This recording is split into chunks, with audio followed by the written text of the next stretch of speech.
Je suis Norbert Fanouako, je suis directeur de l'organisation non gouvernementale Enfants solidaires d'Afrique et du monde, ESAM, qui intervient au Bénin depuis le 20 novembre 1987, date de sa création. Cette organisation travaille pour la promotion et la défense des droits de l'enfant dans le Bénin et dans la sous-région ouest-africaine. La motivation essentielle, mon engagement par rapport aux enfants, c'est qu'ils représentent le futur de nos pays et si on n'y prend pas soin, le pays sera par terre. Donc pour nous, il faut assurer la relève efficace, la relève compétente et c'est en cela que je me suis trouvé très engagé depuis cette période-là et j'y suis constamment pour continuer de faire le débat avec les autorités qui ont en charge de gérer les populations, y compris les enfants qui sont des êtres très fragiles dans nos pays. Est-ce que vous voudriez profiter d'aujourd'hui du CIGEF pour passer un message ou parler d'un projet particulier?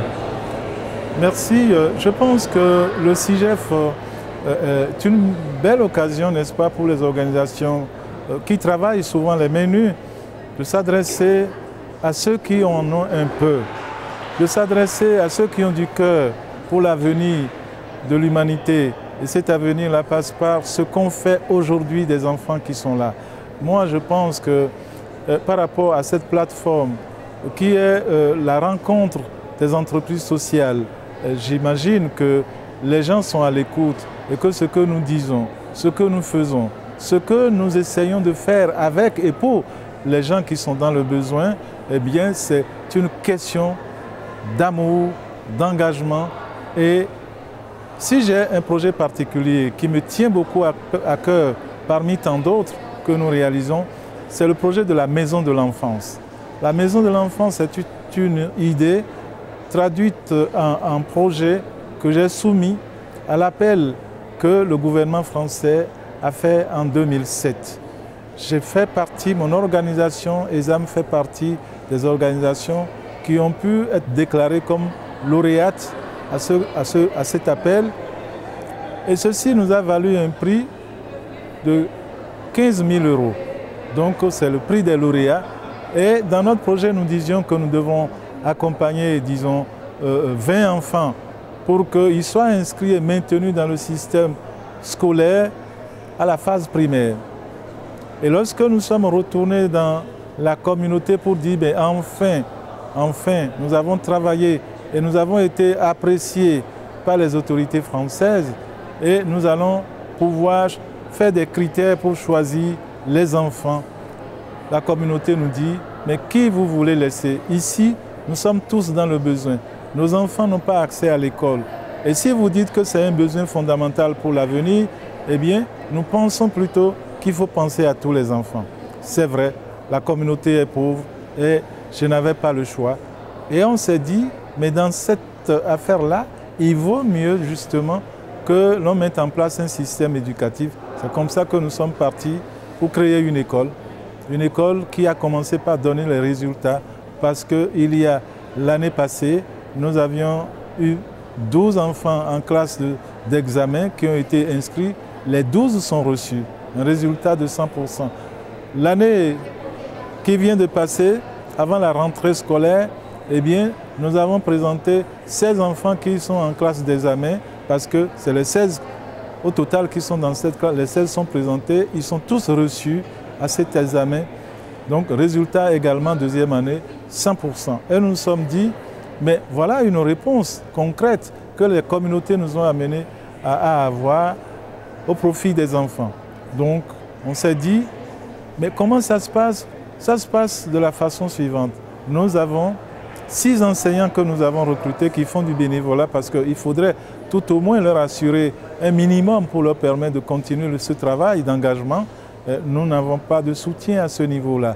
Les enfants qui sont là, de milieux pauvres, il faut encore qu'on essaye de collecter des ressources que nous n'avons souvent pas parce que là-bas, la culture n'est pas dans cette logique. Donc tout se repose sur nous, mais cette idée est si belle que nous n'avons pas envie de lâcher. Ce projet Maison de l'enfance a 3 volets. L'éducation, nous avons commencé la phase primaire. Nous avons dit qu'il faut initier les enfants du milieu rural à l'informatique parce qu'ils n'ont jamais touché à ces machines-là. Alors que peut-être ailleurs, les gens en ont, ils ne savent pas à qui donner. Nous pensons qu'il faut penser à ces enfants du milieu rural qui ont aussi besoin d'être initiés à ce genre de choses.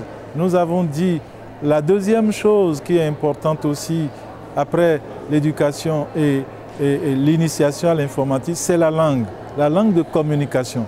Il se trouve que presque tous les pays du monde ont adopté l'anglais pour des raisons diverses.